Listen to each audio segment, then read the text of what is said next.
Hello everyone, I am Dr. Anil Kamath. I am a senior consultant surgical oncologist here at Healius Cancer Center. So what is the surgery done for ovarian cancers? Let me just walk through what type of surgery is done. Now, if there is any cancer where surgery makes a big difference to the outcome, it is ovarian cancer. What is the surgery that is performed? Normally, the tumor it depends on what stage the ovarian cancer is. But the basic principle is to remove all the disease in the abdomen, a procedure we call as cytoreductive surgery. If we see stage 1 or 2 ovarian cancer, which is limited to the ovary, we of course remove the ovary, the uterus, the opposite ovary. Then, apart from this, we remove the lymph nodes in the abdomen and we remove the fat in the abdomen, what we call as omentum, and we take biopsies from various parts of the peritoneum. So, this is the surgery done for cancer which is just limited to the ovary and has not spread outside. Here, the surgery may be relatively simpler. But what about the more advanced cases?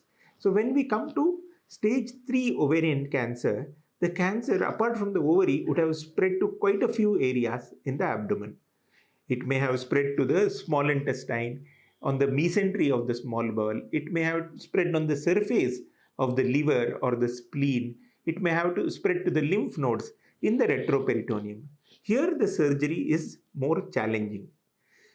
Now, as a surgical oncologist, what we have to do is to see whether it is possible to safely remove all the disease in the abdomen.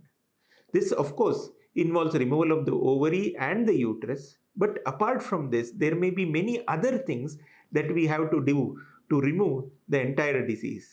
Sometimes the tumor is found on the small intestine and we may have to cut and join portions of the small intestine. When it is on the surface of the liver, we may have to scrape it off the surface of the liver, what we call as capsulectomy. Sometimes we may have to remove another organ known as the spleen. We may have to remove the peritoneum over the surface of the diaphragms. So the surgery is going to be much more extensive. At the end of it, it is worth doing all this thing because if we achieve what we call as optimal cytoreduction, that is removal of all visible disease from the abdomen, you have given the best possible chance of cure to the patient. So the surgeon should be patient. It's a long surgery. It will take time and it has to be done with a lot of patience and everything, wherever the disease is there, that has to be, has to be made to remove it. Maybe in certain areas where removal is not possible, say near the bile duct and other such areas, it may be more difficult and sometimes it may not be possible to remove the disease.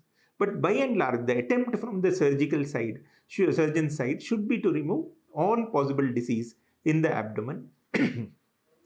Apart from this, there is an upcoming treatment which is called as HIPEC or hyperthermic intraperitoneal chemotherapy. So here, after doing this cytoreductive surgery, the chemotherapy is circulated in the entire abdomen. The principle here being that the chemotherapy which we give through the blood may not reach in sufficient concentrations to the peritoneum. So the chemotherapy is directly installed in the abdomen at the time of surgery. This, of course, makes the procedure much more bigger. The procedure of HIPEC is a little controversial and it may not be possible that all surgeons will not agree that this is a useful procedure. There is some trials which have given results in favor of HIPEC, whereas we are waiting for more trial results to come before declaring it as the standard of care. The complications of HIPEC are also something to be kept in mind before undergoing this procedure. So this is how surgery is done for ovarian cancer. Thank you.